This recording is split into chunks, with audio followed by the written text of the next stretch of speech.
Where the light sound of N S, जहाँ पर light sound होता है एन एस का, फॉलोज अ कर्व, जो कर्व को फॉलो करता है, as in the word fans, जो है जैसे कि fans. It is expressed by, इस प्रकार से इसको एक्सप्रेस किया गया है, ठीक है।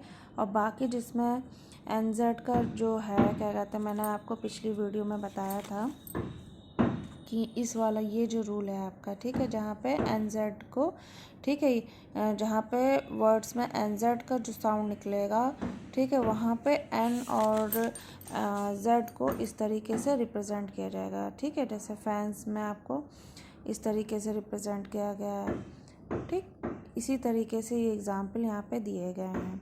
नेक्स्ट देखते हैं the effect of this rule, जो इस रूल का जो इफ़ेक्ट यानी कि जो प्रभाव है वो यह है कि the constructions of the outline, जो आउटलाइन की जो कंस्ट्रक्शंस होती हैं is regular in all relates words, वो क्या होती हैं, मतलब वो रेगुलर चलती रहती हैं। यानी कि मान लीजिए ये जो हमारा फैंस दिया या कुछ भी दिया गया है, इसको हम क्या है साथ ही साथ बनाते चले जाते हैं, इसको एक दूसरे से रिलेट करते जाते हैं ऑफ दिस क्लास, इस क्लास में यानी कि इस रूल में, सो दैट ताकि the transactions of the form is facilitated, जिस तरीके से इसका जो ट्रांसक्रिप्शन यानी कि इस वर्ड का जो ट्रांसक्रिप्शन जो होते हैं ना, वो बनाते जाओ तो इसको इसमें फैसिलिटी यानी कि आराम पूर्वक ये बनते चले जाते हैं, ठीक है। तो इस तरीके से इसमें ये दिया गया है। जैसे कि देखिए फैंस है, ठीक है ना, तो इसमें क्या बताया गया है कि हम एफ का सर्किल एन और फिर सी, एन और सी का सर्किल बनाएंगे। तो ये जो हम इस तरीके से बनाते जाते हैं तो इसमें जो है कर्व्स में जो स्ट्रोक बनते हैं और उसमें एन और जेड का जो सर्किल दिया जाता है वो आराम से बनता चला जाता है, ठीक है। तो इस तरीके की इसमें फैसिलिटी होती है। नेक्स्ट देखते हैं circle S added to a F V hooks, जो सर्किल एस जो है वो एफ वी हुक्स में ऐड कैसे होता है, ठीक है। द सर्किल एस, जो सर्किल एस होता है, is added to the hook F और वी, सर्किल एस जो होता है वो एफ और वी हुक में ऐड होता है by the writing the circle, जब सर्किल को लिखा जाता है इनसाइड द हुक, अंदर के हुक के द्वारा, ठीक है।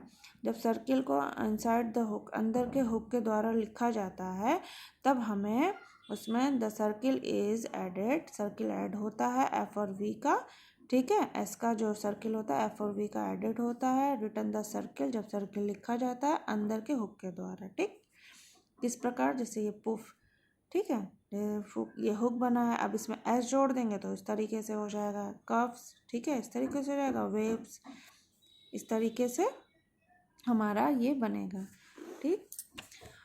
अब नेक्स्ट देखेंगे हम मिडिल एन एस और एन जेड, जो बीच में एन जेड और एन एस आते हैं, ठीक है, उसके बारे में देखें क्या लिखा है। वन एन जेड और एन एस और एन जेड, ठीक है, ऑकर, यानी एन जेड और एन जेड जो होते हैं बीच में आते हैं, both letter must be shown, दोनों लेटर को लिखा जाता है या उन्हें प्रदर्शित किया जाता है एज इन द वर्ड, इस तरीके से। देखिए जो ये लिखा है पेंसिव, अगर इसमें एन जेड या एन एस बीच में आ रहा है तो इस तरीके से उनको लिखा जाएगा।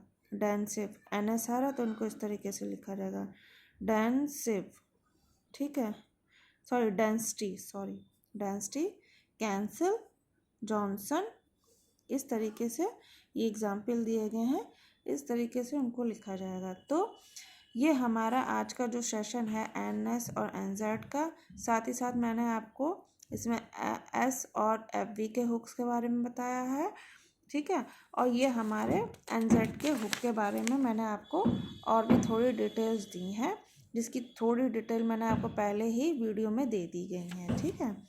तो ये हमारा नेक्स्ट सेशन था जो कि सर्किल एंड लूप और फाइनल हुक्स का था। इसमें मैं आपको कुछ एक्सरसाइज हैं इससे रिलेटेड एक्सरसाइज से, वो मैं आपको ज़रूर दूंगी ताकि हमारी प्रैक्टिस और भी बेटर हो जाए, ठीक है। राधे राधे।